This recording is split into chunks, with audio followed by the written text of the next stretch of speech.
Welcome to Comfort TV, the channel news, bringing you verified and balanced news from Nigeria and around the world. My name is Faith Kevin. Thank you for joining us this morning. In the headlines, President Tinubu to meet US counterpart over alleged Christian genocide claims. Governor Diri rallies politicians to promote unity and development. Labour Party collapses structure into YPP in Kaduna. PDP crisis worsens as former governors back Minister Wike's faction. Ebonyi Chief Judge calls for improved access to justice. Nel Fund records 1 million student loan applications. On business news, Afrexim Bank and Ogun State partner on fabric processing zone financing. Gas policy under threat as flaring worsens. On the foreign scene, Ministry of Municipality participates in 2025 Asia-Pacific Cities Summit and Mayors Forum. Arab American group sues California over new anti-Semitism law, citing free speech concerns. On sports, Wolves sack Pereira after winless Premier League start. Scottish legend slams Celtics move for Kelechi Iheanacho. Now the news. President Bola Tinubu is expected to hold talks with his United States counterpart, President Donald Trump, in the coming days following Trump's recent remarks alleging a Christian genocide in Nigeria. The meeting, according to the Special Advisor to the President on Policy Communication, Mr. Daniel Bola, aims to address rising tensions and clarify Nigeria's position on religious violence and counter-terrorism efforts. In a statement, Mr. Bola confirmed that both leaders are committed to strengthening cooperation in the fight against insurgency and terrorism. He noted that discussions will also focus on differing perceptions regarding whether terrorist attacks in Nigeria specifically target Christians or affect citizens of all faiths. The planned meeting follows Trump's warnings that the United States could launch military action against Nigeria over alleged anti-Christian killings. In a post on his Truth Social platform, the former U.S. president said he had instructed the newly renamed Department of War to prepare for possible action against what he described as Islamic terrorists in Nigeria. He further threatened to halt all American assistance to Nigeria if the Tinubu administration continues to allow the killings of Christians. Earlier, the U.S. president had announced Nigeria's redesignation as a country of particular concern under the U.S. State Department's global watch list for religious persecution. The Nigerian government has since dismissed the allegation of Christian genocide, reiterating that the nation's constitution guarantees freedom of religion and that President Tinubu remains committed to protecting the rights of all faiths. Governor Diri has urged politicians to shun the bitter politics of division and instead work together to develop the state and the nation. Speaking during the 14th annual Bayelsa State Thanksgiving at the Ecumenical Center at Iboganeyenegwa, Governor Diri described politics as an avenue for service and contribution to societal development. He said the people of Bayelsa have every reason to thank God for the prevailing peace and security, pointing out that his decision to leave the Democratic Party, People's Democratic Party, was for the state's interest. The governor, who emphasized the need for unity, urged politicians to eschew the politics of division and bitterness and rather close ranks to develop the state and country. In a goodwill message, Deputy Petroleum Minister Oil, Mr. Heniken Lopobiri, reminded politicians to weigh the consequences before taking decisions, stating that the governor's alignment with the center was for the good of Bayelsa. The founder of the Redeemed Evangelical Mission, Reverend Michael Konkwo, in a sermon that quoted from various books of the Bible, highlighted the importance of giving thanks to God. The Labour Party in Chikun and Kajuru local government areas of Kaduna State has collapsed its structures into the Young Progressive Party YPP in the state. The event, which took place in Chikun local government area, witnessed all the executive members of the Labour Party from the ward to the local government level resigning their membership from the party. Receiving the decampees into the YPP, the national organizer and secretary of the party, Honorable Williams Moses, and the state chairman, Mol Mikhalu Abubakar, applauded the decision of the Labour Party leadership in the two local government areas, describing it as a moment of genuine renewed hope not only for the people of Chikun and Kajuru, but for the entire state. In his remarks, Moses explained that the decision of the decampees was driven by genuine desire to serve their people more effectively through a credible platform. The national officer enjoined the good people of Kaduna State to embrace the YPP as their party of choice, adding that the YPP is a credible alternative capable of leading Nigerians to the promised land of unity, service to the people, and accountability. The internal crisis rocking the opposition People's Democratic Party (PDP) has worsened as former governors Samuel Ortom of Benue State and Ayo Fayose of Ekiti State have declared their support for the faction loyal to the Minister of the Federal Capital Territory, Nyesom Wike. Their endorsements further widen the rift ahead of the party's National Elective Convention scheduled for November 15 and 16 in Ibadan, Oyo State. Loyalists of Oyo State Governor Seyi Makinde and other stakeholders are reportedly regrouping to counter the Wike camp and reclaim control of the party structure. Both former governors Ortom and Fayose issued separate statements aligning with the faction led by the PDP Vice Chairman North Central Alhaji Abdurrahman Mohammed, while criticizing the acting National Chairman Alhaji Umar Damagum for allegedly deepening the party's internal divisions through poor leadership and exclusionary politics. The Chief Judge of Ebonyi State, Justice Elvis Anegungene, has called on all members of the bench in Ebonyi State, both low and high, members of the bar and all personnel of the judiciary to give more attention to improving and sustaining public confidence in the courts by improving access to justice. Justice Ngene made this known during the 2025 legal year in Abakaliki, saying that access to justice will restore public confidence in the judicial system. He appreciated Governor Francis Ogbonnaya for his welfare packages and for offering the judiciary the enabling environment to operate without interference in the state. The State Attorney General and Commissioner for Justice, Dr. Ben Uruchi Odo, in his remarks enumerated many reforms his ministry has brought into the justice system in the state, to include giving effect to the provision of the administration of criminal justice law of Ebonyi State, which prohibits police from prosecuting criminal cases in Ebonyi State, among others. The Nigerian Education Loan Fund (NEL Fund) has recorded a major breakthrough, announcing that over 1 million applications had been received on its student loan portal since its official launch on May 24, 2024. The milestone, according to a statement by NEL Fund's Director, Strategic Communications, Mrs. Oseyemi Oluwatui, marks a significant step in President Bola Tinubu's renewed hope agenda, which is reshaping access to higher education and strengthening public trust in government-led empowerment programs. Since commencement, NEL Fund has disbursed more than 116 billion naira in student loans, providing both tuition and upkeep support to beneficiaries across universities, polytechnics, and colleges of education nationwide. The initiative underscores the federal government's deep commitment to human capital development and inclusive national growth.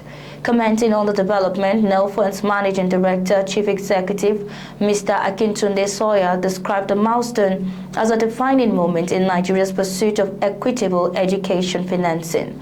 The fund reaffirmed its pledge to strengthen transparency, efficiency, and accessibility in its operations, ensuring that every qualified Nigerian, regardless of background or location, could access educational funding with ease and dignity. Comfort TV, the channel news, will return shortly with business, foreign, and sports news.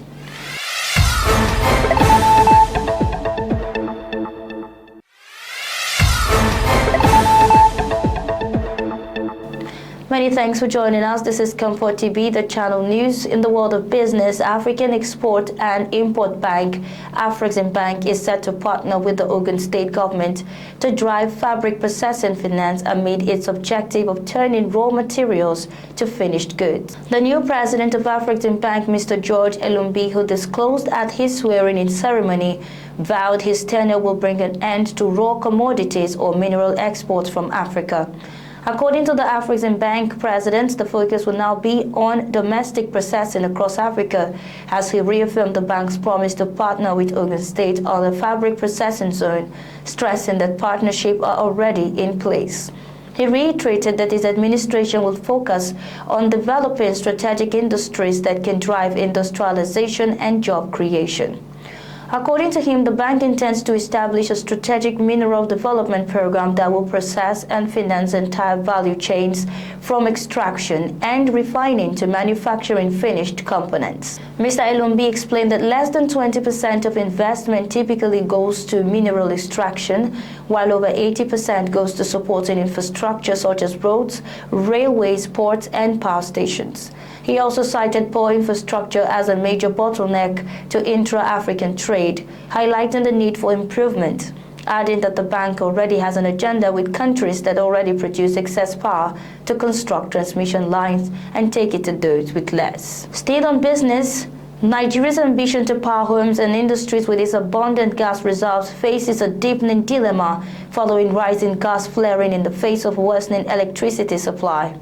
Fresh data from the Nigerian Petroleum Regulatory Commission showed that gas flaring increased month-on-month by 10% to 16.679 million standard cubic feet in September 2025, up from 15.057 in August. The 16.679 flared in September 2025 accounted for 8.72% of the nation's 191,385.21 output, while the 15.057 flared in August 2025 accounted for 6.87% of 219,280.73 output. Year-on-year, flaring rose by 7%, translating into a 9-month cumulative total of 150,028.86 gas worth about $451 million, enough to power a small-scale plant that can generate 10 to 15 megawatts. This wastage comes even as millions of Nigerians remain in darkness and industries run on diesel at record costs. At the core of the crisis lies a persistent mismatch between gas supply and power demand.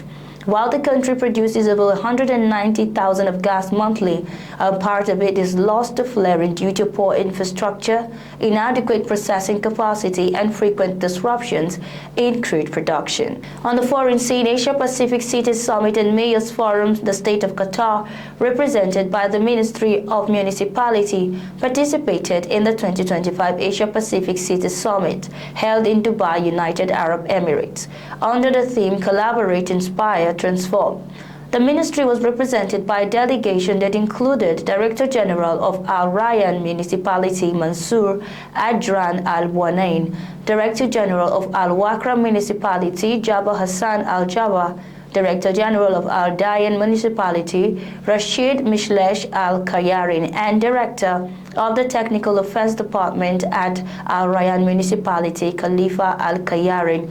During the summit, participants reviewed leading international practices in smart urban planning and discussed ways to strengthen cooperation among municipalities and cities across the region in areas of sustainability, transportation, and resource management. The discussions also explored opportunities for technical and environmental partnership among the participating cities. The American Arab Anti-Discrimination Committee has filed a federal lawsuit challenging a new California law aimed at protecting Jewish students from discrimination, arguing that it violates free speech rights and is unconstitutionally vague.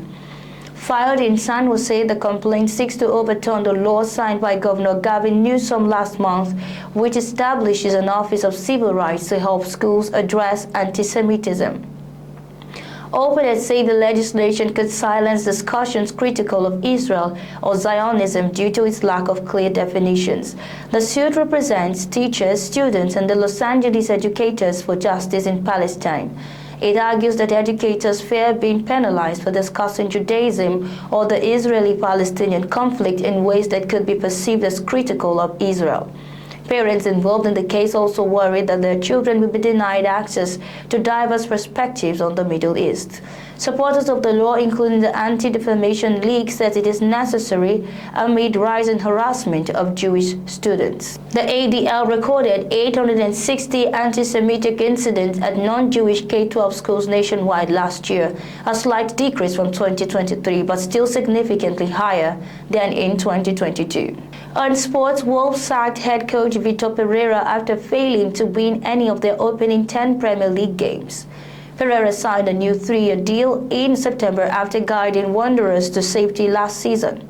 However, a return of just 2 points so far this campaign has put the club's 8-year stay in the top flight at serious risk.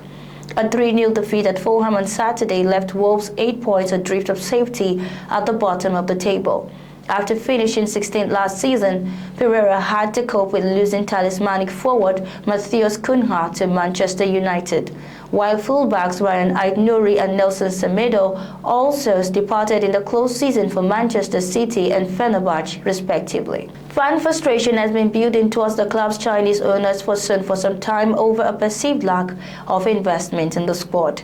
Pereira had been a fan favorite in his early months in charge, often going to celebrate victories with supporters in pubs close to Molyneux.